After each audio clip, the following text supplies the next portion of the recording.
যুদ্ধবাজ, সহিংস, খুন করতে পারবে এমন কৃত্রিম বুদ্ধিমত্তা চায় মার্কিন যুক্তরাষ্ট্রের যুদ্ধ বিভাগ।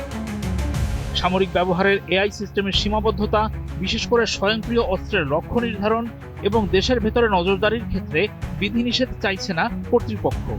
এই নিয়ে কৃত্রিম বুদ্ধিমত্তা নির্মাতা প্রতিষ্ঠান অ্যানথ্রোপিকের সঙ্গে মার্কিন যুদ্ধ বিভাগের বিরোধ দেখা দিয়েছে। রয়টার্সের প্রতিবেদন থেকে জানা গেছে, ওই বিরোধের ফলে প্রায় $200 মিলিয়ন একটি চুক্তি থমকে গেছে। সান ফ্রান্সিসকো ভিত্তিক কোম্পানি অ্যানথ্রোপিকের মেনে চলা বিধিনিষেধকে বাড়াবাড়ি মনে করছেন পেন্টাগন কর্মকর্তারা। তারা এর বিরোধিতা করছেন। আর অ্যানথ্রোপিক ভয় পাচ্ছে তাদের কৃত্রিম বুদ্ধিমত্তার টুলগুলো মানুষের পর্যাপ্ত তদারকি ছাড়াই প্রাণঘাতী অভিযানে ব্যবহার করা হতে পারে। মার্কিন নাগরিকদের ওপর নজরদারির কাজেও টুলগুলো ব্যবহার করা হতে পারে বলে তাদের আশঙ্কা। অন্যদিকে পেন্টাগন কর্মকর্তাদের যুক্তি হলো, যতক্ষণ পর্যন্ত মার্কিন আইন মেনে চলা হচ্ছে ততক্ষণ কোনো কোম্পানির নিজেদের নীতি যাই হোক না কেন বাণিজ্যিক এআই সিস্টেমগুলো সামরিক প্রয়োজনে ব্যবহার করার সুযোগ থাকা উচিত।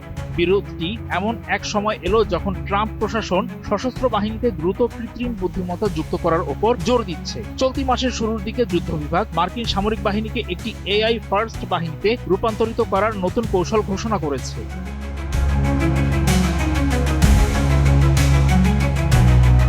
পেন্টাগন বিশ্বাস করে যুদ্ধক্ষেত্র এবং গোয়েন্দা অভিযানে এআই টুলগুলো কিভাবে ব্যবহার করা হবে তার ওপর তাদেরই পূর্ণ নিয়ন্ত্রণ থাকা উচিত। মার্কিন প্রতিরক্ষা সচিব পিট হেগসেথ সাফ জানিয়েছেন যে তারা এমন কোনো মডেল ব্যবহার করবেন না যা যুদ্ধ করতে বাধা দেয়। পেন্টাগন অবশ্য ওই বিরোধ নিয়ে এখনো কোনো মন্তব্য করেনি।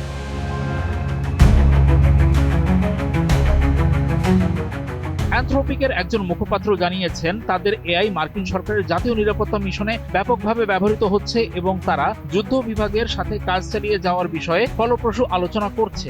প্রতিষ্ঠানটি বারবার কৃত্রিম বুদ্ধিমত্তার নিয়ন্ত্রণহীন ব্যবহারের বিপদ সম্পর্কে সতর্ক করেছে, বিশেষ করে গণনজরদারি এবং সম্পূর্ণ স্বয়ংক্রিয় অস্ত্র ব্যবস্থার ক্ষেত্রে। প্রতিষ্ঠানটির সিইও দারিও আমেদেই এক প্রবন্ধে জানিয়েছেন, জাতীয় প্রতিরক্ষায় কৃত্রিম বুদ্ধিমত্তা এমনভাবে থাকা উচিত যেন তা যুক্তরাষ্ট্রকে স্বৈরাচারী শত্রুদের মতো করে না তোলে।